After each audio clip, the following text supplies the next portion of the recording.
Class 7 এর পরিবেশ ও বিজ্ঞান অর্থাৎ বিজ্ঞানের থার্ড ইউনিট টেস্টের সাজেশনস নিয়ে আমাদের আজকের এই ভিডিও।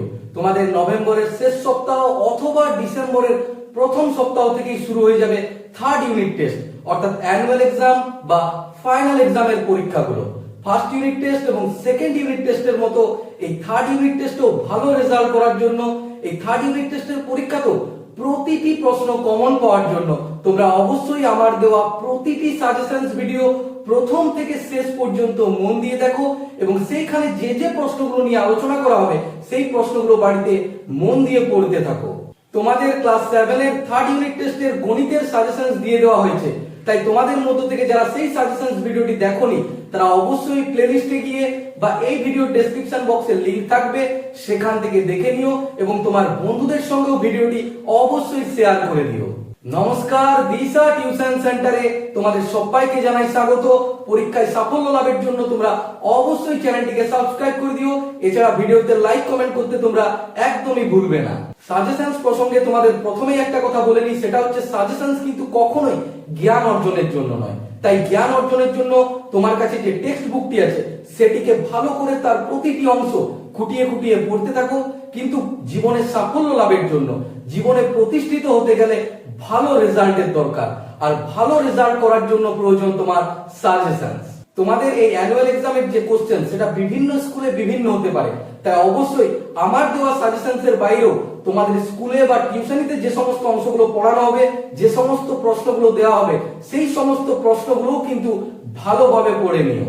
তোমরা তো জানোই তোমাদের থার্ড ইউনিট টেস্টের যে পরীক্ষাটা হবে আগের যে দুটো পরীক্ষা হয়েছে তার চেয়ে অনেকটাই আলাদা, কারণ এই থার্ড ইউনিট টেস্টের পরীক্ষা হবে তোমাদের 70 মার্কসের এবং এই পরীক্ষাতে তোমাদেরকে আলাদা অ্যানসার শিট দেওয়া থাকবে। সেই অ্যানসার শিটের উপর তোমাকে উত্তরগুলো লিখতে হবে। যেহেতু এই পরীক্ষাটি হবে 70 মার্কসের অর্থাৎ সিলেবাস অনেকটা বড় হবে, অনেকগুলো অধ্যায় নিয়ে এই পরীক্ষাটি হবে। এই পরীক্ষায় ভালো রেজাল্ট করার জন্য তোমাকে প্রিপারেশন খুব ভালো নিতে হবে এবং তোমাদের প্রিপারেশন ভালোভাবে নেওয়ার জন্য আমি বেশ কিছুদিন আগে থেকেই গুরুত্বপূর্ণ প্রশ্নগুলো দিয়ে দিচ্ছি, যাতে তোমরা এই প্রতিটি চ্যাপ্টার থেকে ভালো করে প্রশ্নগুলো পড়ে নেওয়ার সময় পাও। এখানে লক্ষ্য করো, তোমাদের থার্ড ইউনিট টেস্টের বিজ্ঞানের একটা কোশ্চেন দেওয়া হয়েছে। পরীক্ষার হলে যখন একটা কোনো কোশ্চেন দেওয়া থাকবে তোমার প্রথম কাজ হবে আগে পুরো কোশ্চেনটা প্রথম থেকে শেষ পর্যন্ত ভালো করে পড়ে নেওয়া। এখানে লক্ষ্য করো, যেমন 4 দাগের যে পার্থক্যগুলো আছে এখানে লেখা আছে যে কোনো একটা পার্থক্য করতে হবে। কোশ্চেনটা পড়ার সময় তুমি এখানে সিলেক্ট করে নাও যে এই দুটোর মধ্যে কোন পার্থক্যটা তুমি লিখতে পারবে বা কোন পার্থক্যটা তোমার খুব ভালো করে জানা আছে। তাহলে অ্যানসার শিটে যখন অ্যানসারটা লিখবে সেই পার্থক্যটাই কিন্তু লিখবে। এর আগের ভিডিওতে আমি আলোচনা করেছি অ্যানসার শিটে কিভাবে তোমরা অ্যানসার লিখবে। আজকে আরো একবার আলোচনা করছি, একটু দেখে নাও। প্রথম কাজ হবে তোমাদের এই অ্যানসার শিটে নিজের নাম, রোল নাম্বার এগুলো লিখে নেওয়া। তারপর এখানে মার্জিন টানবে, একটা উপরের দিকে এবং একটা বাম দিকে। এই বাম দিকের মার্জিনটা একটু চওড়া হবে, কারণ এখানে যেন দাগ নাম্বারটা ঠিকঠাক ভাবে লেখা যায়। মনে করো একের উত্তরটা লিখছো, তাহলে এটা লেখার যেন পুরোপুরি তোমার কাছে জায়গা থাকে। একটা কথা মনে রাখবে, এই অ্যানসার শিটে প্রশ্ন লেখার কোনো প্রয়োজন নেই। প্রশ্ন লিখে সময় নষ্ট করবে না, শুধুমাত্র এখানে দাগ নাম্বারটা দেবে এবং সেই দাগের যেটা উত্তর সেটাই লিখে নেবে। এবং শর্ট কোশ্চেন গুলোর ক্ষেত্রে অর্থাৎ যেগুলো 1 মার্কসের কোশ্চেন হবে সেই 1 মার্কসের কোশ্চেন গুলো পরপরই করার চেষ্টা করবে। কোন প্রশ্নের অ্যানসার যদি তুমি না করতে পারো তাহলে তার জন্য একটু ফাঁকা রেখে দেবে। মনে করো একের দাগেরটাই তুমি করতে পারছো না, তাহলে কিছুটা জায়গা রেখে দাও, কারণ এগুলো তো অতি সংক্ষিপ্ত প্রশ্ন, খুব একটা জায়গা লাগবে না। তারপর পরপরই করে নেবে, যেটা পারবে সেটা করবে, যেটা পারবে না সেটার জন্য জায়গা রেখে দেবে। এবং এই একের দাগের কোশ্চেন গুলো হয়ে যাওয়ার পর এখানে তুমি কিছুটা জায়গা রেখে দিতে পারো অথবা এখানে একটা দাগ দিয়ে দিতে পারো। তারপর তুমি এখানে শুরু করো 2 দাগের গুলো। এইরকম একইভাবে পরপর এই অতি সংক্ষিপ্ত প্রশ্নগুলো করে নাও। তারপর যখন বড় কোশ্চেন গুলো আসবে এখানে 5 দাগের প্রশ্নগুলো লক্ষ্য করো, বলেছে যে কোনো 4টি প্রশ্নের উত্তর দাও। তুমি তো প্রথমেই সিলেক্ট করে নিয়েছো যে এদের মধ্যে কোন 4টি প্রশ্নের উত্তর করবে, বা যদি 4টি না পারো তাহলে এখানে কোন কোন প্রশ্নগুলো করবে। এই প্রশ্নগুলোর ক্ষেত্রে মনে রাখবে পরপর করার প্রয়োজন নেই। তোমার যে যে প্রশ্নগুলো আগে মনে পড়ছে সেগুলো করে নাও। মনে করো 5 এর 3 মনে পড়েছে, সেটা করেছো। তারপর 5 এর 4 করেছো।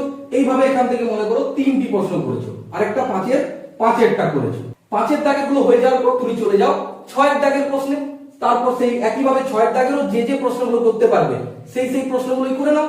পুরো কোশ্চেনটা হয়ে যাওয়ার পর তারপর যখন তোমার কাছে সময় থাকবে যে যে প্রশ্নগুলো বাকি থাকবে সেই প্রশ্নগুলো নিয়ে তারপর চিন্তা ভাবনা করো। যদি মনে পড়ে তাহলে সেই প্রশ্নগুলো লিখে নেবে। তাহলে বোঝা গেল তো অ্যান্সার শিটে কিভাবে অ্যান্সার লিখতে হবে। কখনোই কোনো কোশ্চেন এখানে লিখবে না, দাগ নাম্বারটা ঠিক করে দিবে এবং শর্ট কোশ্চেন গুলো পরপরই করার চেষ্টা করবে এবং বড় কোশ্চেন গুলো যখন যেটা মনে করবে তখনই কিন্তু সেটা লিখে নেবে, দাগ নাম্বারটা ঠিক করে দিলেই চলবে। তাহলে এরপর চলো আমরা দেখে নিই তোমাদের ক্লাস 7 এর পরিবেশ ও বিজ্ঞান অর্থাৎ বিজ্ঞানের গুরুত্বপূর্ণ প্রশ্নগুলো। তোমরা তো জানোই তোমাদের থার্ড ইউনিট টেস্ট অর্থাৎ অ্যানুয়াল এক্সামের যে পরীক্ষাগুলো হবে এখানে বিজ্ঞানের এবং অন্যান্য সাবজেক্টের অর্থাৎ প্রতিটি সাবজেক্টের পরীক্ষায় হবে 70 নাম্বার করে এবং এই প্রতিটি পরীক্ষায় তোমরা সময় পাবে 2 ঘন্টা 30 মিনিট। এখন তোমাদের থার্ড ইউনিট টেস্টের পরিবেশ ও বিজ্ঞানের অর্থাৎ বিজ্ঞানের সাজেশনসটা দেখার আগে আমরা দেখে নেব তোমাদের ফাইনাল এক্সামের সিলেবাস এবং নম্বর বিভাজন অর্থাৎ এই পরীক্ষাতে তোমাদের কোন কোন অধ্যায়গুলোর থেকে প্রশ্ন থাকবে এবং সেই অধ্যায়গুলোর কোশ্চেন প্যাটার্ন অর্থাৎ কোন অধ্যায় থেকে কি রকমের কোশ্চেন থাকবে। অ্যানুয়াল এক্সামের পরীক্ষায় তোমাদের 7টি অধ্যায় থেকে প্রশ্ন থাকবে।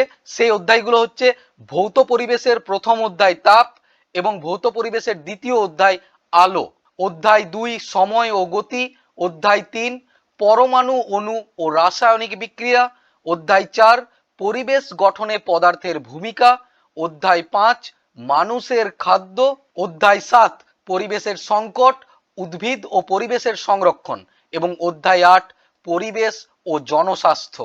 এখানে প্রথমে যে 4টি অধ্যায় দেওয়া আছে এই 4টি অধ্যায় হচ্ছে তোমাদের ভৌত বিজ্ঞানের অধ্যায় এবং পরের 3টি অধ্যায় হচ্ছে জীবন বিজ্ঞানের অধ্যায়। থার্ড ইউনিট টেস্টের পরীক্ষাতে এই প্রত্যেকটি অধ্যায় থেকেই তোমাদের 10 মার্কস করে থাকবে। প্রতিটি অধ্যায় থেকে যে 10 মার্কস করে থাকবে সেটা এইভাবে সাজানো আছে অর্থাৎ প্রতিটি অধ্যায় থেকেই প্রথমে থাকবে তোমার 3টি করে MCQ multiple choice question, option দেওয়া থাকবে, সেই অপশনসের মধ্যে তোমাকে সিলেক্ট করতে হবে এর উত্তর কোনটা হবে। তারপর থাকবে এক কথায় উত্তর দাও অর্থাৎ যে কোশ্চেনগুলো হবে 1 মার্কসের এরকম কোশ্চেন তোমার 2টো থাকবে অর্থাৎ প্রতিটি অধ্যায় থেকেই 3 আর 2 5 মার্কসের থাকছে অতি সংক্ষিপ্ত প্রশ্ন এবং তারপর থাকছে তোমাদের প্রতিটি অধ্যায় থেকেই একটা করে শর্ট কোশ্চেন অর্থাৎ যে কোশ্চেনগুলো 2 মার্কসের হবে এবং একটা করে থাকবে দীর্ঘ উত্তরধর্মী প্রশ্ন অর্থাৎ যে প্রশ্নগুলো হবে 3 মার্কসের। ভৌত পরিবেশের 2টো অধ্যায় দেওয়া আছে তাপ এবং আলো। এখানে তাপ থেকে এবং আলো থেকে এই প্রতিটি অধ্যায় থেকে 5 মার্কস করে থাকবে। ভৌত পরিবেশ থেকে দেখো 2টো যে কোশ্চেন থাকবে একটা 2 মার্কসের এবং একটা 3 মার্কসের। 3 মার্কসের কোশ্চেনটা যদি আলোর থেকে থাকে তাহলে 2 মার্কসের কোশ্চেনটা থাকবে তাপ থেকে। এটা অন্যভাবেও হতে পারে। কোশ্চেন প্যাটার্নটা যদি ভালো করে লক্ষ্য করো তাহলে দেখতে পাবে এখানে 21 আর এখানে 14 অর্থাৎ 35 নাম্বারের থাকছে তোমাদের অতি সংক্ষিপ্ত প্রশ্ন। এই 35 নাম্বারের অতি সংক্ষিপ্ত প্রশ্নগুলো প্রত্যেকটা করার জন্য কিন্তু তোমাদের একটাই উপায়, সেটা হচ্ছে তোমাদের যে টেক্সট বুকটি আছে সেটিকে ভালো করে প্রতিটি অংশ খুঁটিয়ে খুঁটিয়ে পড়তে হবে। শর্ট কোশ্চেন থেকে পেয়ে যাচ্ছ 14 নাম্বার এবং দীর্ঘ উত্তরধর্মী প্রশ্ন থেকে থাকছে 21 নাম্বার। এই হচ্ছে মোট 70 নাম্বারের তোমাদের থার্ড ইউনিট টেস্টের বিজ্ঞানের কোশ্চেন প্যাটার্ন। তোমরা সবাই কমেন্টের মাধ্যমে জানাও তোমাদের থার্ড ইউনিট টেস্টের সিলেবাস, নম্বর বিভাজন এবং অ্যান্সার শিটে কিভাবে অ্যান্সার লিখতে হবে এই ব্যাপারগুলো পরিষ্কার হয়েছে কিনা।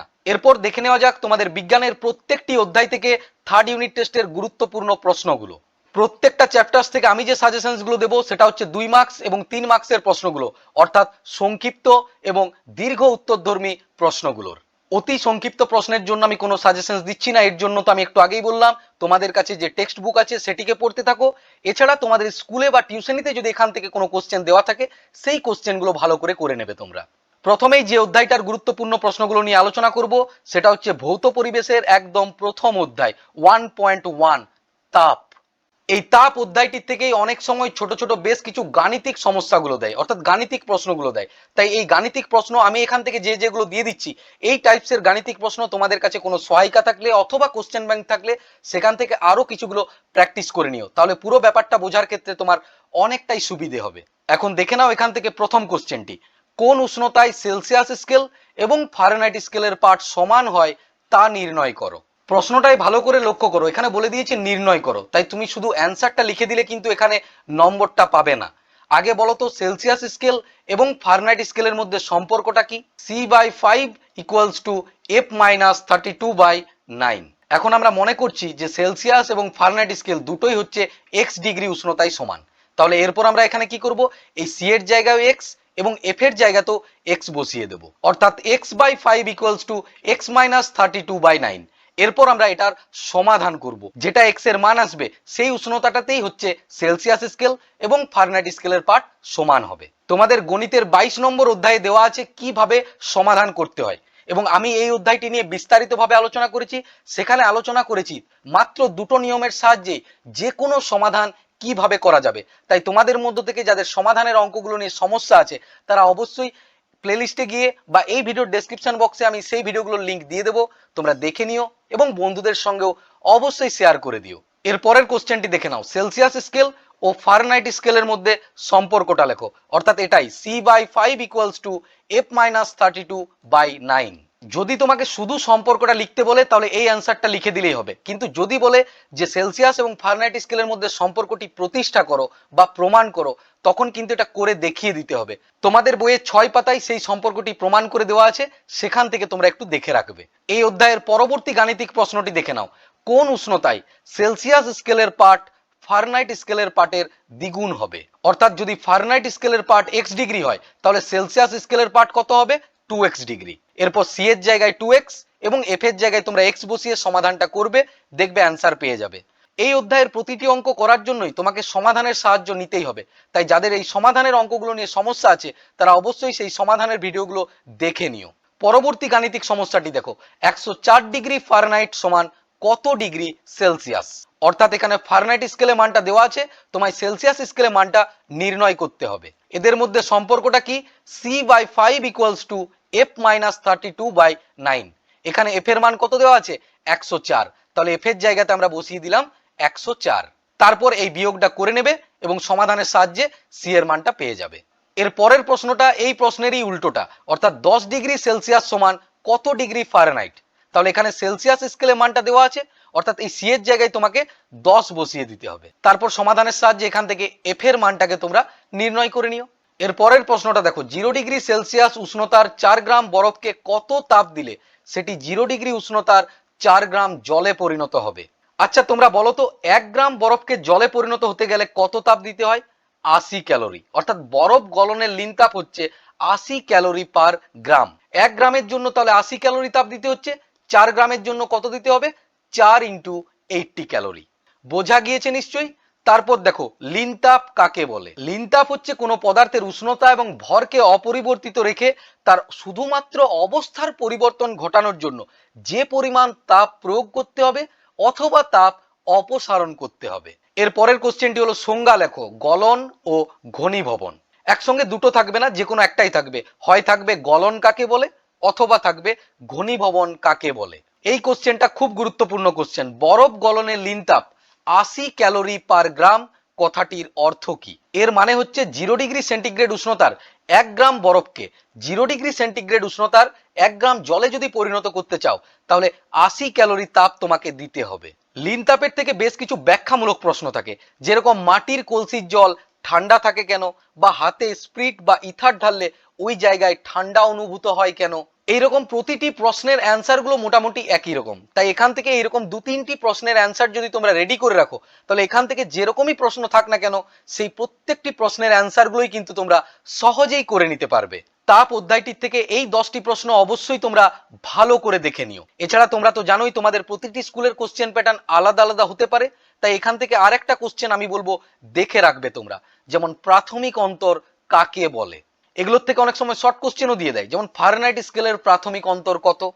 এই অধ্যায়টি খুবই সহজ একটা অধ্যায়। আমি এখানে যে যে প্রশ্নগুলো দিলাম এই প্রশ্নগুলো করার পাশাপাশি একবার টেক্সট বুকে এই যে অধ্যায়টি আছে এই অধ্যায়টি ভালো করে রিডিং পড়ে নিও তোমরা। এরপর চলে এসো তোমরা ভৌত পরিবেশেরই পরবর্তী অধ্যায়, অর্থাৎ 1.2 আলো। এখানে এটা হবে 1.2। এই অধ্যায়টি তোমাদের আগের পরীক্ষাতে অর্থাৎ সেকেন্ড ইউনিট টেস্টের পরীক্ষাতেও ছিল, এবং সেই সময়েও আমি এই অধ্যায়টির থেকে গুরুত্বপূর্ণ প্রশ্নগুলো দিয়েছিলাম। এখন ফাইনাল পরীক্ষার জন্য এই অধ্যায় থেকে গুরুত্বপূর্ণ 2 মার্কস এবং 3 মার্কসের প্রশ্নগুলো দেখে নাও। প্রথমেই যে প্রশ্নটা দেওয়া আছে এটা অনেক সময় 2 মার্কস বা 3 মার্কসে না থেকে এমসিকিউর কোশ্চেনগুলোতেও থাকতে পারে। সূচিচিত্র ক্যামেরায় উৎপন্ন প্রতিকৃতির বৈশিষ্ট্যগুলি লেখো। এটা হচ্ছে সূচিচিত্র ক্যামেরা এবং এটা হচ্ছে মনে করো বস্তুটা। সব সময় এখানে যে প্রতিকৃতিটা তৈরি হবে সেটা বস্তু সাপেক্ষে উল্টো হবে। তারপর হচ্ছে এই বস্তুটিকে যত ক্যামেরার সামনে আনবে, অর্থাৎ এখানে যে ছিদ্রটা আছে সেই ছিদ্রের সামনে আনবে, প্রতিকৃতির আকার তত বড় হবে। এর পরের কোশ্চেনটি খুবই গুরুত্বপূর্ণ, বারবার কিন্তু এটা পরীক্ষায় থাকেই। আলোর প্রতিফলনের সূত্রগুলি লেখো। আলোর প্রতিফলনের দুটো সূত্র আছে। প্রথম সূত্র হচ্ছে আপতিত রশ্মি, প্রতিফলিত রশ্মি এবং আপতন বিন্দুতে অঙ্কিত অভিলম্ব এরা সবাই একই সমতলে থাকবে। পরের সূত্রে বলেছে আপতন কোণের মান এবং প্রতিফলন কোণের মান এই দুটো সব সময় সমান হবে। এর পরের কোশ্চেনটি হলো পার্থক্য লেখো নিয়মিত ও বিক্ষিপ্ত প্রতিফলন। এটাও কিন্তু খুবই গুরুত্বপূর্ণ প্রশ্ন। পার্থক্যতে কি লিখবে, এদের মধ্যে সংজ্ঞাটা লিখবে, তারপর নিয়মিত প্রতিফলন কোথায় দেখা যায়, মসৃণ তলে, আর বিক্ষিপ্ত প্রতিফলন কোথায় দেখা যায়, অমসৃণ তলে, এইগুলোকেই তোমরা লিখে দেবে। তারপর লঘু মাধ্যম থেকে ঘন মাধ্যমে এবং ঘন মাধ্যম থেকে লঘু মাধ্যমে আলোর প্রতিসরণ চিত্রের মাধ্যমে দেখাও। দুটো ছবি আঁকতে কিন্তু তোমাদের দেবে না, হয় এটা দেবে লঘু মাধ্যম থেকে ঘন মাধ্যমে প্রতিসরণ দেখাও, অথবা এটা থাকতে পারে যে ঘন মাধ্যম থেকে লঘু মাধ্যমে আলোর প্রতিসরণ দেখাও। এই দুটো কোশ্চেনের মধ্যে এই কোশ্চেনটা কিন্তু সব থেকে বেশি গুরুত্বপূর্ণ। এটা মনে করো লঘু মাধ্যম এবং এটা মনে করো ঘন মাধ্যম। তাহলে আলো যখন লঘু মাধ্যম থেকে ঘন মাধ্যমের দিকে যাচ্ছে এইভাবে যাওয়া উচিত, এটা এইভাবে যাবে না, অভিলম্বের দিকে কিছুটা সরে আসবে। এই ছবিটা এবং ঘন মাধ্যম থেকে লঘু মাধ্যমও কিভাবে প্রতিসরণ ঘটে সেটাও তোমাদের বইয়ে 31 পাতায় খুব সুন্দরভাবেই করে দেওয়া আছে। সেখান থেকেই এই দুটো ছবি তোমরা দেখে নিও এবং একটু প্র্যাকটিস করে নিও। তারপর জল ভর্তি গ্লাসে পেন ডোবালে সেটি বাঁকা লাগে কেন। তারপর এই কোশ্চেনটা কিন্তু খুব গুরুত্বপূর্ণ। একটা বস্তু দর্পণ থেকে 5 সেমি দূরে আছে, বস্তু ও প্রতিবিম্বের মধ্যে দূরত্ব কত? এই হচ্ছে দর্পণ, দর্পণ থেকে বস্তুটা আছে তোমার 5 সেমি দূরে। এর প্রতিবিম্বটা কোথায় তৈরি হবে বলতো? দর্পণ থেকে এটাও 5 সেমি দূরে তৈরি হবে। এখানে তাহলে আছে বস্তুটা এবং এখানে তৈরি হয়েছে বস্তুর প্রতিবিম্ব। এদের মধ্যেখানে যে দূরত্ব সেটা কত বলতো? এই সাইডে 5, এই সাইডে 5, অর্থাৎ 10 সেমি দূরত্ব হবে। এটা তোমরা সবাই বুঝতে পেরেছো তো? তারপর চলে এসো, বর্ণালী কি? সূর্যের আলোর 7টি বর্ণের নাম লেখো। সাদা আলো বা কোনো বহুবর্ণী আলোকে যদি তোমরা বিচ্ছুরক মাধ্যমের মধ্য দিয়ে নিয়ে যাও তখন সেই আলোটি বিভিন্ন বর্ণে বিশ্লিষ্ট হয়ে একটা আলোর পটি তৈরি করে, এটাই হচ্ছে বর্ণালী। সূর্যের আলোর 7টি বর্ণের নাম লেখো। এটা মনে রাখবে এই উপায়ে, বেনিয়া সহকলা। তার মানে এখান থেকে হচ্ছে বেগুনি, এরপর হচ্ছে নীল, আসমানি, সবুজ, হলুদ, কমলা এবং লাল। এই ট্রিক্সটাকে মনে রেখে নেবে, তাহলেই দেখবে বর্ণগুলো তোমরা লিখতে পেরে যাবে। তারপর ইউভি রশ্মির ক্ষতিকারক প্রভাব লেখো বা অতি বেগুনি রশ্মির ক্ষতিকারক প্রভাব লেখো। ইউভি রশ্মির প্রভাবে আমাদের চামড়ার ক্যান্সার হতে পারে। এছাড়া যদি এই ইউভি রশ্মিযুক্ত আলো আমাদের চোখে পড়ে তাহলে চোখের লেন্সেরও ক্ষতি হতে পারে। এবং এই ইউভি রশ্মির প্রভাবেই আমাদের পৃথিবীর উষ্ণতা দিন দিন বাড়তে থাকবে, অর্থাৎ পৃথিবীতে বিশ্ব উষ্ণায়নের মতো ঘটনা দেখা দেবে। এই অধ্যায় থেকে এই 8টি প্রশ্ন খুব ভালোভাবে করে নিও। এছাড়া এখান থেকে দু একটা প্রশ্ন তোমরা দেখে রাখতে পারো, যেমন অ্যাম্বুলেন্সে কথাটি উল্টো লেখা থাকে কেন? অ্যাম্বুলেন্সের যে সামনের দিকে হয় সেখানে দেখবে এই কথাটা উল্টো দিকে লেখা থাকে। তারপর হচ্ছে আলোর প্রতিফলন চিত্রের মাধ্যমে দেখাও এবং প্রতিসরণ ও প্রতিফলন কাকে বলে। এই অধ্যায় থেকে যে সমস্ত গুরুত্বপূর্ণ প্রশ্নগুলো বললাম এই প্রশ্নগুলো খাতায় তোমরা লিখে নিয়েছো তো? এরপর চলে এসো তোমরা পরবর্তী অধ্যায়, অর্থাৎ অধ্যায় 2, সময় ও গতি। এই অধ্যায় থেকেও আমরা দেখে নেব 2 মার্কস এবং 3 মার্কসের গুরুত্বপূর্ণ প্রশ্নগুলো। প্রথম কোশ্চেনটা হচ্ছে অতিক্রান্ত দূরত্ব কাকে বলে? একটা গতিশীল বস্তু একটা স্থান থেকে অন্য স্থানে যাওয়ার জন্য যতটা পথ অতিক্রম করে সেটাই হচ্ছে অতিক্রান্ত দূরত্ব। এরপর এই অধ্যায় থেকে একটা পার্থক্য দেখে রাখবে, খুব গুরুত্বপূর্ণ, দ্রুতি ও বেগের মধ্যে পার্থক্য। এদের এই পার্থক্যটা লেখার সময় প্রথমেই এদের সংজ্ঞাটা লিখে দেবে। দ্রুতি মানে হচ্ছে দূরত্ব বাই সময় এবং বেগ মানে হচ্ছে সরণ বাই সময়। তারপর দ্রুতির শুধুমাত্র মান আছে কিন্তু কোনো অভিমুখ নেই, বেগের মান ও অভিমুখ দুটোই আছে, কারণ বেগ হচ্ছে সরণ বাই সময়। তাই সরণের যেহেতু তোমার মান অভিমুখ দুটোই আছে তাই বেগেরও মান অভিমুখ দুটোই আছে। গতিশীল বস্তুর গড় দ্রুতি কিন্তু কখনোই শূন্য হবে না, কিন্তু গড় বেগ শূন্য হতেই পারে।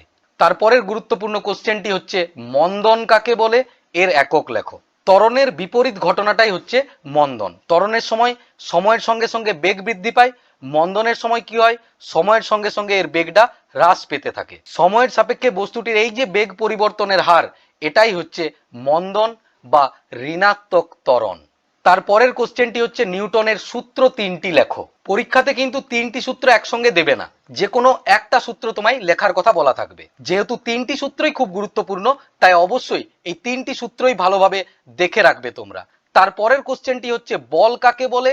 এর একক লেখো। অনেক সময় এটা শর্ট কোশ্চেনে থাকতেই পারে, অর্থাৎ বলের একক কি হবে। বলের এসআই একক হচ্ছে নিউটন এবং সিজিএস একক হচ্ছে ডাইন। তারপর জাড্য কাকে বলে? পদার্থের যে ধর্মের জন্য একটা স্থির বস্তু সবসময় স্থির থাকতে চায় এবং একটা গতিশীল বস্তু সবসময় গতিশীল থাকতে চায়, পদার্থের এই ধর্মকেই জাড্য বলা হয়। এখান থেকে অনেক সময় শর্ট কোশ্চেন থাকে যে কোন সূত্র থেকে জাড্যের ধারণা পাওয়া যায়। এর অ্যান্সার হচ্ছে নিউটনের প্রথম গতিসূত্র থেকে জাড্যের ধারণা পাওয়া যায়।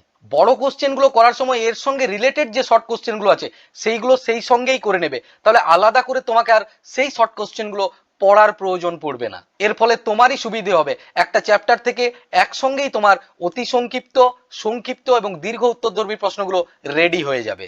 এই অধ্যায়ের পরবর্তী গুরুত্বপূর্ণ প্রশ্নটি হলো ভর হলো বস্তুর জাড্যের পরিমাপ, ব্যাখ্যা করো। এটা অনেক সময় শূন্যস্থান পূরণে দিয়ে দেয় যে জাড্য ড্যাশের উপর নির্ভরশীল, জাড্য ভরের উপর নির্ভরশীল। এই অধ্যায়ের পরবর্তী প্রশ্নটি যেটি খুব গুরুত্বপূর্ণ, স্থির বাস হঠাৎ চলতে শুরু করলে যাত্রীরা পিছনের দিকে হেলে পড়ে কেন?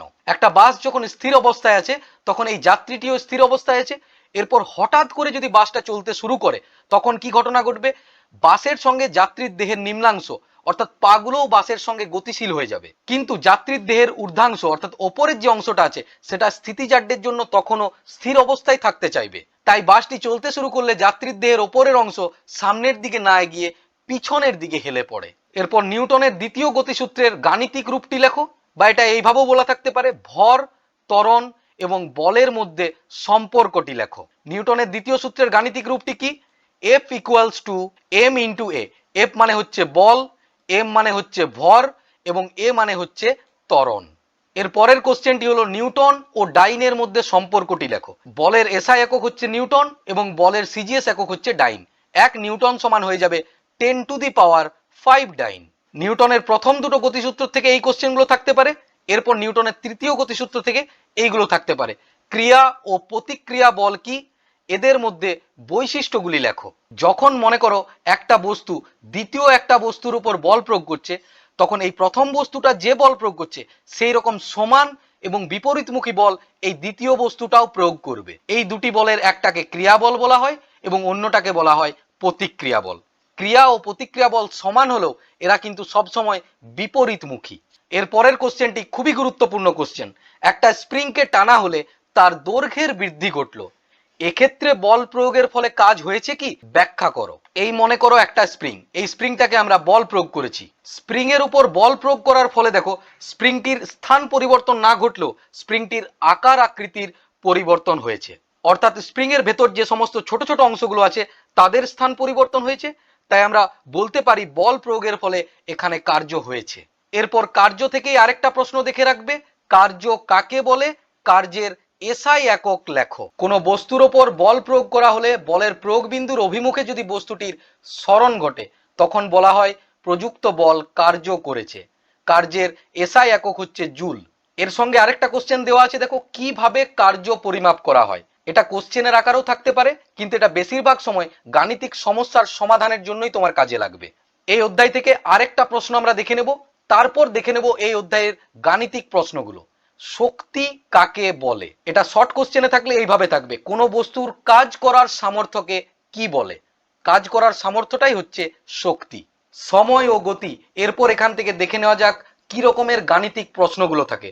ছোট ছোট গাণিতিক প্রশ্ন দেওয়া থাকবে, সূত্রগুলো মনে থাকলেই সেই গাণিতিক প্রশ্নগুলো তোমরা করে নিতে পারবে। যে টাইপসের গাণিতিক প্রশ্নগুলো দেবো সেই টাইপসেরই প্রশ্নগুলো কোশ্চেন ব্যাংক অথবা সহায়িকার থেকে আরো দু একটা কোশ্চেন প্র্যাকটিস করে নিও। তোমাদের আমি এইটুকু বলতে পারি, আমি যে তিনটি টাইপসের গাণিতিক প্রশ্ন দিচ্ছি পরীক্ষার সময় এই তিনটি টাইপসের মধ্যে কোনো একটা টাইপসেরই কোশ্চেন থাকবে, কিন্তু এই অঙ্কগুলোই থাকবে সেটা বলা সম্ভব নয়। তাই অবশ্যই এই অঙ্কগুলো বুঝে বুঝে কিন্তু প্র্যাকটিস করে নিও। কোনো বস্তুর 10 সেকেন্ডে 30 মিটার সেকেন্ড থেকে 35 মিটার পার সেকেন্ড বেগ হলো, এক্ষেত্রে বস্তুটির ত্বরণ কত? ত্বরণ হচ্ছে বেগ পরিবর্তন বাই সময়, আর বেগ পরিবর্তন মানে অন্তিম বেগ মাইনাস প্রাথমিক বেগ, অর্থাৎ প্রথমে কোন বেগটা ছিল এবং শেষে কোন বেগটা হলো।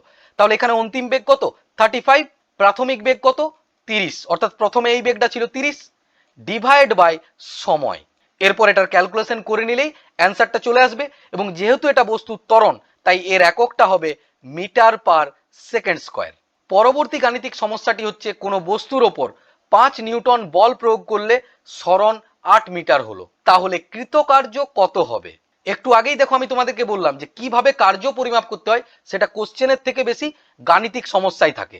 কার্য পরিমাপ করার জন্য এটা মনে রাখবে, W equals to F into D, অর্থাৎ কৃতকার্য সমান বল ইন্টু সরণ। এখানে বস্তুটার উপর কত বল প্রয়োগ করা হয়েছে?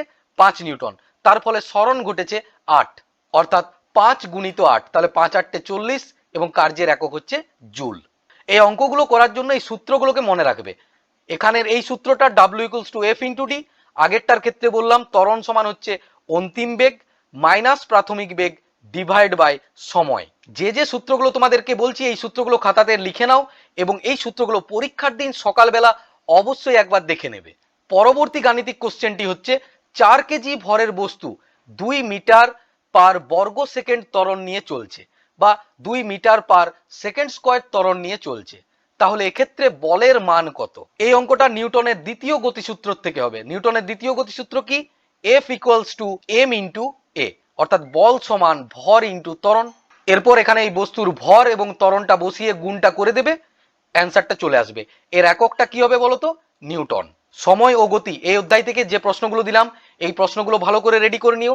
এছাড়া তোমাদের স্কুলে বা টিউশনিতে যে সমস্ত প্রশ্নগুলো দেওয়া হবে সেই সমস্ত প্রশ্নগুলোও করে নিও, এবং এই অধ্যায় থেকে শুধুমাত্র এই 3টি টাইপসের গাণিতিক প্রশ্নগুলোও করে নাও, তাহলেই কমন পেয়ে যাবে। এরপর তোমরা বের করো পরবর্তী অধ্যায়, অর্থাৎ অধ্যায় 3, পরমাণু, অণু ও রাসায়নিক বিক্রিয়া। এই অধ্যায় থেকে 3 মার্কসের যে প্রশ্নটা থাকে সেটা অনেক সময় পুরোপুরি 3 মার্কসের প্রশ্নে না দিয়ে ভেঙে ভেঙে সেই প্রশ্নটা দেওয়া থাকে, অর্থাৎ পার্টে পার্টে সেই প্রশ্নটা দেওয়া থাকে। 3 মার্কসের প্রশ্নটা এইভাবে থাকতে পারে, অর্থাৎ একটা 2 মার্কসের প্রশ্ন দিয়ে দিল, তার সঙ্গে একটা 1 মার্কসের প্রশ্ন দিয়ে দিল, বা এইভাবেও অনেক সময় সেই প্রশ্নটা থাকে, অর্থাৎ 1 প্লাস 1 প্লাস 1। তাই এই অধ্যায় থেকে পরীক্ষার সময় প্রতিটি প্রশ্ন ভালোভাবে করার জন্য আমি যে সাজেশনসগুলো দিচ্ছি সেই সাজেশনসের বাইরেও তোমাদের কাছে যে টেক্সট বুকটি আছে তার প্রতিটি অংশ ভালো করে খুঁটিয়ে খুঁটিয়ে পড়বে তোমরা। এছাড়া ভৌতবিজ্ঞান বুঝতে গেলে তোমাকে এই অধ্যায়টি খুব ভালোভাবে বুঝতে হবে। পরমাণু অণুর ধারণা ছাড়া কখনোই কোনো ভৌতবিজ্ঞানের অধ্যায়গুলো তোমরা বুঝতেই পারবে না। এই অধ্যায়টি তোমরা ক্লাস 8এও আবার পাবে, ক্লাস 9এও আবার পাবে। এছাড়া পরবর্তী ক্লাসগুলোতেও এই অধ্যায় রিলেটেড বেশ কিছু টপিক তোমরা পাবে। তাই অবশ্যই এই অধ্যায়ের প্রতিটি অংশই ভালো করে পড়তে থাকবে তোমরা। যদি এই অধ্যায়টি বোঝার ক্ষেত্রে তোমাদের কোথাও অসুবিধে হয়ে থাকে তাহলে অবশ্যই আমায় কমেন্টের মাধ্যমে জানাবে তোমরা। এখন দেখে নেওয়া যাক এই অধ্যায়ের গুরুত্বপূর্ণ প্রশ্নগুলো। প্রথমেই তোমরা এই পার্থক্যটা দেখে রাখবে, অণু এবং পরমাণুর মধ্যে পার্থক্য। অণু হচ্ছে মৌল বা যৌগের ক্ষুদ্রতম কণা, আর পরমাণু হচ্ছে মৌলের ক্ষুদ্রতম অবিভাজ্য কণা।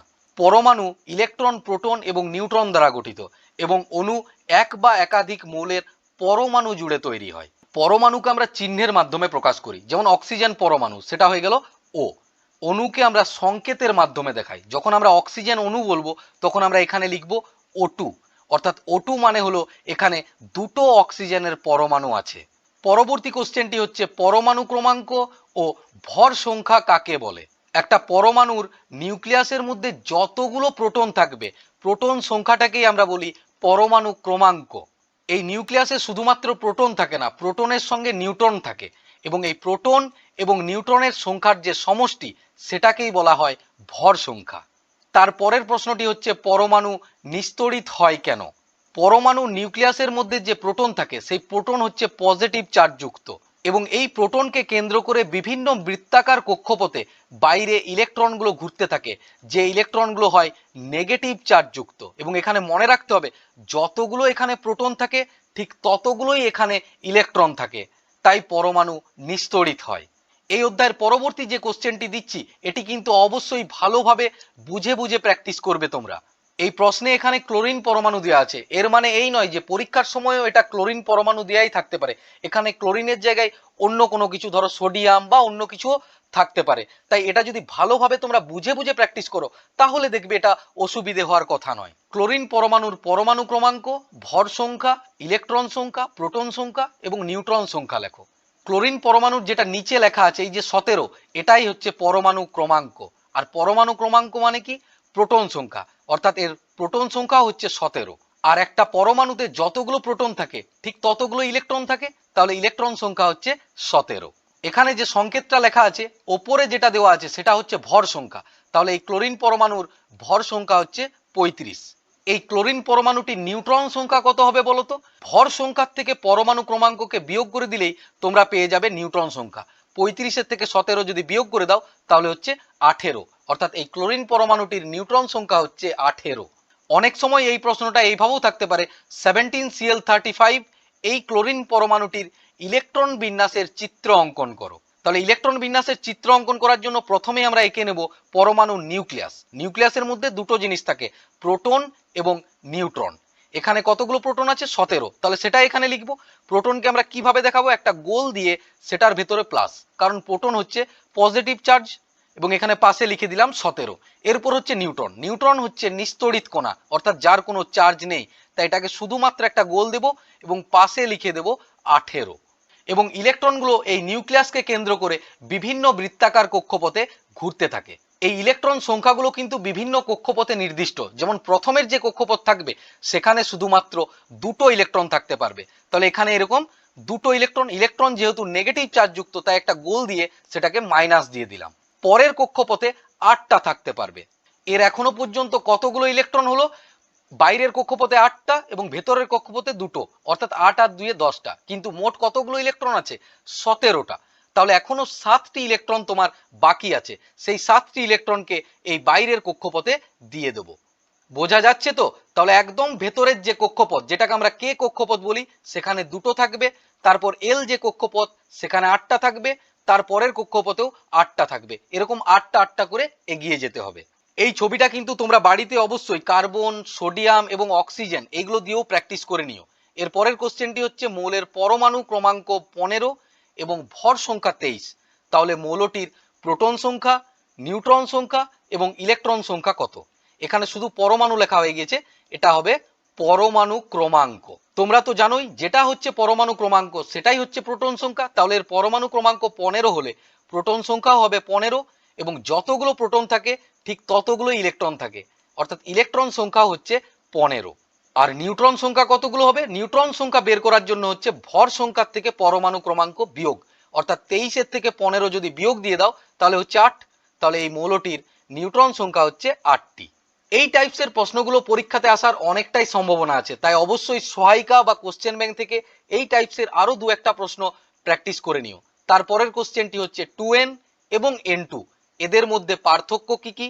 তারপর Na2S যৌগের অ্যানায়নের নাম, সংকেত এবং যোজ্যতা লেখো। Na2S এই যে যৌগটি, এটি তৈরি হয়েছে Na+ এবং S2- দিয়ে। তাহলে এখানে যে অ্যানায়ন হচ্ছে সেটা হচ্ছে এই S, অর্থাৎ S2- সালফাইড। অ্যানায়নের নাম হচ্ছে সালফাইড, সংকেত হচ্ছে S2-, এবং এই সালফাইডের যোজ্যতা হচ্ছে এই যে দেখো উপরে 2 আছে, তাহলে এর যোজ্যতা হচ্ছে 2। একই রকমের কোশ্চেন এই পরেরটা, NaOH এ OH এর যোজ্যতা লেখো। NaOH তৈরি হয়েছে Na+ এবং OH- দিয়ে। তাহলে এখানে যে অ্যানায়নটা হচ্ছে সেটা হচ্ছে OH-, অর্থাৎ হাইড্রোক্সাইড, এবং এখানে দেখো একটা মাইনাস আছে, অর্থাৎ এর যোজ্যতা হচ্ছে 1। এরপর এই অধ্যায় থেকে অনেক সময়ই দেয় সমীকরণ সহ বিক্রিয়া লেখো, অর্থাৎ এই বিক্রিয়াতে কি ঘটেছে সেটা সমীকরণ সহ তোমায় লিখতে হবে। যেমন এটা, চুনা পাথরকে উত্তপ্ত করলে কি ঘটবে? চুনা পাথরের সংকেত কি বলতো? CaCO3। যদি এটাকে তোমরা উত্তপ্ত করো তখন কি ঘটবে বলতো? এখানে পোড়া চুন এবং কার্বন ডাই অক্সাইড উৎপন্ন হবে। পোড়া চুনের সংকেত হচ্ছে CaO এবং কার্বন ডাই অক্সাইডের সংকেত হচ্ছে CO2। এই প্রশ্নের অ্যান্সারটা তোমাদের কাছে বোঝা গিয়েছে তো? প্রথমে লিখে দেবে যে চুনা পাথরকে উত্তপ্ত করলে পোড়া চুন এবং কার্বন ডাই অক্সাইড পাওয়া যায়। তারপর সেই বিক্রিয়ার এই সমীকরণটাকে লিখে দেবে। এই প্রশ্নগুলোর ক্ষেত্রে যদি বিক্রিয়া ছাড়া তুমি প্রশ্নের অ্যান্সার লিখো তাহলে কিন্তু পুরো মার্কসটা তোমাকে দেওয়া হবে না। তারপরের কোশ্চেন, ফেরাস সালফেটের সঙ্গে বেরিয়াম ক্লোরাইডের বিক্রিয়ায় কি ঘটবে?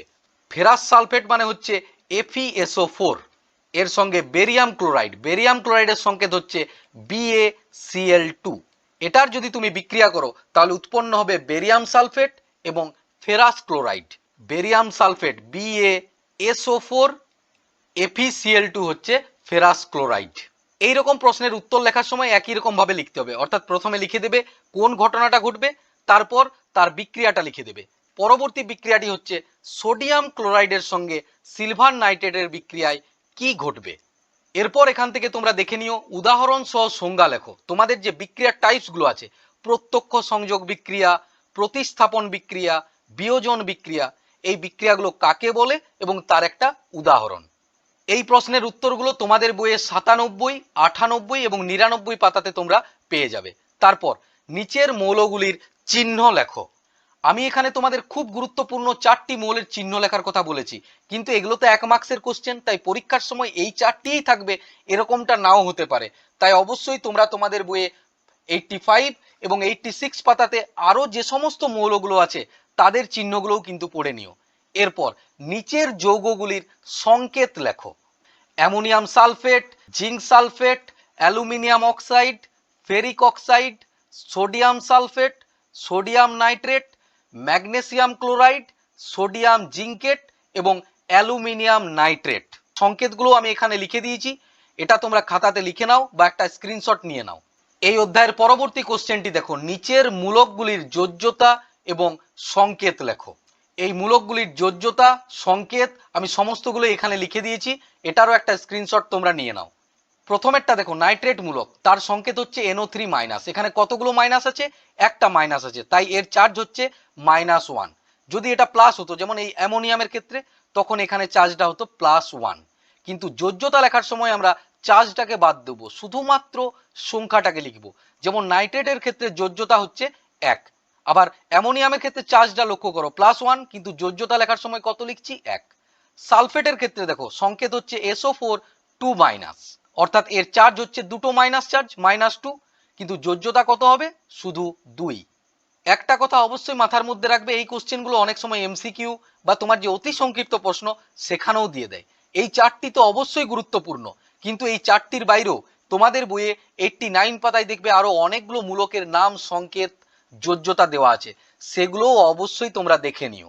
এছাড়া আমি তোমাদের যে সমস্ত যৌগের সংকেতগুলো লেখার কথা বললাম, এই যৌগগুলি তো অবশ্যই খুব গুরুত্বপূর্ণ। এছাড়া দেখবে তোমাদের বইয়ে আরো অনেকগুলো যৌগ দেওয়া আছে, সেই যৌগগুলিও কিন্তু দেখে নিও। তোমাদের বইয়ে 89, 92 এবং 93 পাতাতে দেখবে অনেকগুলো যৌগের সংকেত আছে। এই যৌগগুলির সংকেতগুলো অবশ্যই প্রত্যেকটাই ভালোভাবে জানতে হবে, কারণ একটু আগেই তো দেখলে যে সমস্ত রাসায়নিক বিক্রিয়া সমীকরণ তৈরি করছিলে, সেই বিক্রিয়ার সমীকরণ তৈরি করার সময় এই যৌগের সংকেতগুলো প্রয়োজন হচ্ছিল। সংকেত না জানা থাকলে কখনোই কোনো বিক্রিয়ার সমীকরণ তোমরা তৈরিই করতে পারবে না। তাছাড়া একটু আগেই বললাম, এই অধ্যায়টি ক্লাস 7 ছাড়াও ক্লাস 8, 9, 10 অর্থাৎ পরবর্তী ক্লাসগুলোতেও সমানভাবে দরকার হবে। পরবর্তী ক্লাসগুলোতেও বিভিন্ন বিক্রিয়ার সমীকরণ তৈরি করতে হবে, তখন কিন্তু এই যৌগগুলো তোমার প্রয়োজন হবে। তাই এখন থেকেই ভালোভাবে প্রিপারেশন নিতে থাকো, এই সমস্ত যৌগগুলোর নামগুলো ঠিকঠাক ভাবে মনে রেখে নিও। এরপর এই অধ্যায় থেকে দেখে নেব আমরা আর দুটো টাইপসের প্রশ্ন। প্রথমটা হচ্ছে নিচের বিক্রিয়াগুলির সমতা বিধান করো, অর্থাৎ দুটো দিক তোমায় সমান করতে হবে। তোমাদের বইয়ে 97 পাতাতেই দেখবে একটা ছক দেওয়া আছে, মোটামুটি এইগুলো করে নিলেই এর মধ্য থেকেই তোমরা পরীক্ষাতে অবশ্যই কমন পেয়ে যাবে। প্রথমের বিক্রিয়াটা লক্ষ্য করো, C+O2 = CO। এখানে এই যে অক্সিজেন দুটো আছে, আর এখানে অক্সিজেন কতগুলো আছে? একটা অক্সিজেন আছে, তাহলে এখানে তোমাকে 2 বসিয়ে দিতে হবে। এখানে 2 বসানোর ফলে কি হলো? অক্সিজেন তো দুটো হয়ে গেল, কিন্তু কার্বনও দুটো হয়ে গেল। এখানে কার্বন কতগুলো আছে? একটা কার্বন আছে, তাহলে এখানেও কার্বনের আগে তোমায় 2 বসিয়ে দিতে হবে। বোঝা যাচ্ছে তো? এখানে বাম দিক এবং ডান দিক দুটো দিকটা সমান করতে হবে। 2 নম্বরটাই লক্ষ্য করো, Fe2O3, আর এখানে শুধুমাত্র Fe আছে। Fe2 মানে কি? দুটো Fe আছে, তাহলে এখানেও একটা 2 বসিয়ে দিতে হবে। এরপর লক্ষ্য করো, O3 মানে অক্সিজেন 3টে আছে, এখানে অক্সিজেন কতগুলো আছে? এখানে অক্সিজেন একটা আছে, তাহলে এখানে 3 বসিয়ে দিতে হবে, তাহলে অক্সিজেন 3 হয়ে গেল। এখন কার্বনও এখানে 3 হয়ে গেল, কিন্তু এখানে কার্বন কতগুলো আছে? একটা, তাই এখানেও কার্বনটাকে সমান করার জন্য 3 বসিয়ে দিতে হবে। একই রকম ভাবে এখানে বাকি যে 10টি বিক্রিয়া দেওয়া আছে তাদেরও সমতা বিধান তোমরা করে নাও। পরের টাইপসটা লক্ষ্য করো, নিচের বিক্রিয়াগুলি কোনটি কোন ধরনের বিক্রিয়া তা লেখো। তোমাদের ক্লাস 7 এর সিলেবাসে 4 রকম বিক্রিয়ার কথা বলা আছে। একটা হচ্ছে প্রত্যক্ষ সংযোগ বিক্রিয়া, তারপর হচ্ছে প্রতিস্থাপন বিক্রিয়া, বিনিময় বিক্রিয়া এবং বিয়োজন বিক্রিয়া। এই বিক্রিয়াগুলো নিয়ে আমি তোমাদের দেখো একটু আগে কোশ্চেনও দিয়েছি যে উদাহরণ সহ সংজ্ঞা লেখো। সেই সংজ্ঞাগুলো যদি ঠিকঠাক ভাবে পড়ে নাও, সেই সংজ্ঞাগুলো যদি ঠিক করে বুঝে যাও, তাহলেই প্রত্যেকটা বিক্রিয়া কোনটা কোন ধরনের সেটা অবশ্যই লিখতে পারবে। প্রথমটাই লক্ষ্য করো, C+O2 = CO2। এই বিক্রিয়াটা কি বিক্রিয়া বলতো? প্রত্যক্ষ সংযোগ বিক্রিয়া, কারণ প্রত্যক্ষ সংযোগ বিক্রিয়াতেই দুই বা ততোধিক মৌল তারা নিজেদের মধ্যেই যুক্ত হয়ে একটা নতুন মৌল তৈরি করে।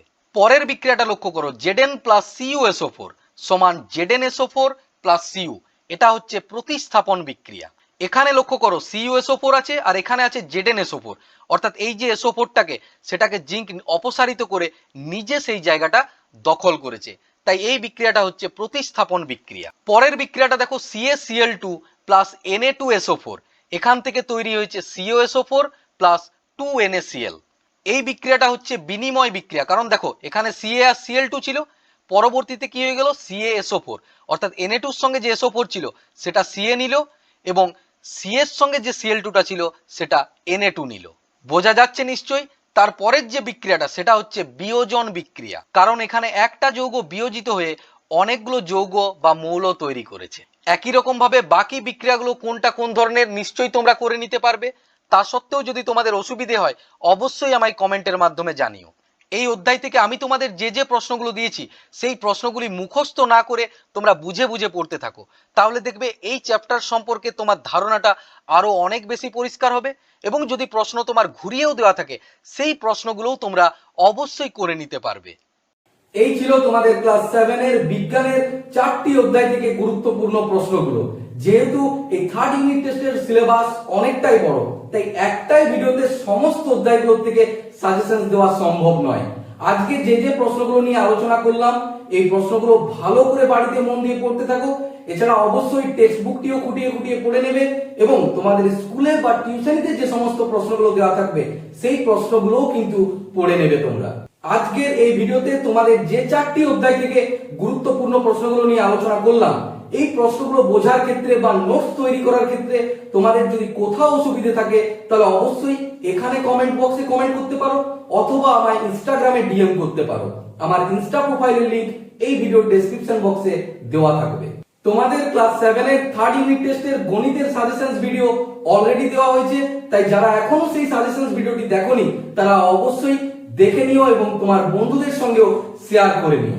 গণিতের এবং বিজ্ঞানের যে যে অধ্যায়গুলোর সাজেশনস বাকি থাকলো খুব তাড়াতাড়ি সেই অধ্যায়গুলোরও সাজেশনস ভিডিও আসতে চলেছে, তাই কোনো ভিডিও যাতে তোমার মিস না হয়ে যায় তাই অবশ্যই চ্যানেলটিকে সাবস্ক্রাইব করে দিয়ে পাশে থাকা বেল আইকনে ক্লিক করে অল নোটিফিকেশন অন করে দিও। আজ তাহলে এই পর্যন্তই, তোমাদের সঙ্গে দেখা হবে এর পরের ভিডিওতে। সুস্থ থেকো, ভালো থেকো এবং বাড়িতে মন দিয়ে পড়াশোনা করতে থাকো।